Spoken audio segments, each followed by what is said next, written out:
Liam, I'm delighted Liam come with me here, and now he's going to say a few words for us in the ballad. Come on, Liam.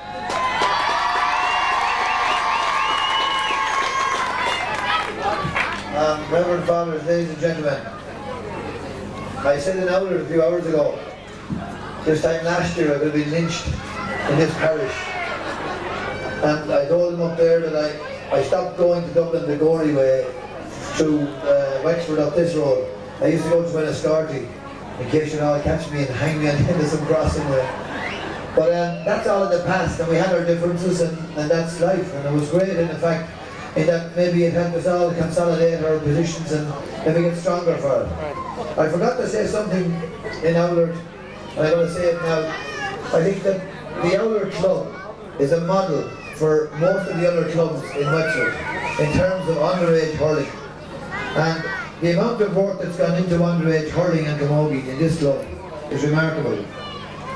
You've got tremendous underage teams, under 12, under 14, and that's where it all starts. And I think a lot of other clubs have got to copy Oulart if Wexford are going to stay at the top. The other thing that I noticed is I watched Oulart play under 10 hurling this year. I watched them play under 12 hurling.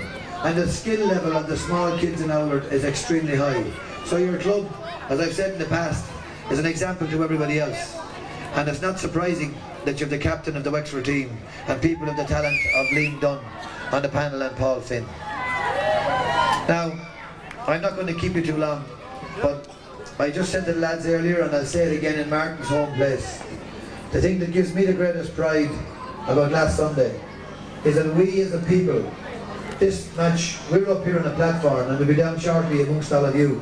You're just as important as the people up here. You're all Wexford people, and we're all in this together. And anything that happens in life in Wexford, we're all in it together. And that's the way it should be, because we're all brothers and sisters, and that's the truth. Now, from my point of view, we regained our pride last Sunday in Dublin. But more importantly, and this is much more important, and I'd say this to the children, we regained our dignity with it, and that's very important. And I have to say that if I was to lose a match, I'd like to lose it with dignity and pride. And I'd hate to lose a match and also lose my dignity and pride. And that's an absolute fact as well. So we should be proud of ourselves, but you should be proud of that team that stood tall under very difficult circumstances to meet the president of their country. We're back here tonight in a small village in rural Ireland, and we displayed dignity and pride in Dublin. And then the parade around the pitch was special as well. And I have to say that it made everybody in Wexford, and they've come to me to say how delighted they were with that exhibition of dignity. But then, you must remember, the team left Dublin on Monday, and these are all young men, and they want to have a party and they want to have a good time. But every one of those men have carried themselves with dignity and pride, as they should do, when they won an All Ireland medal.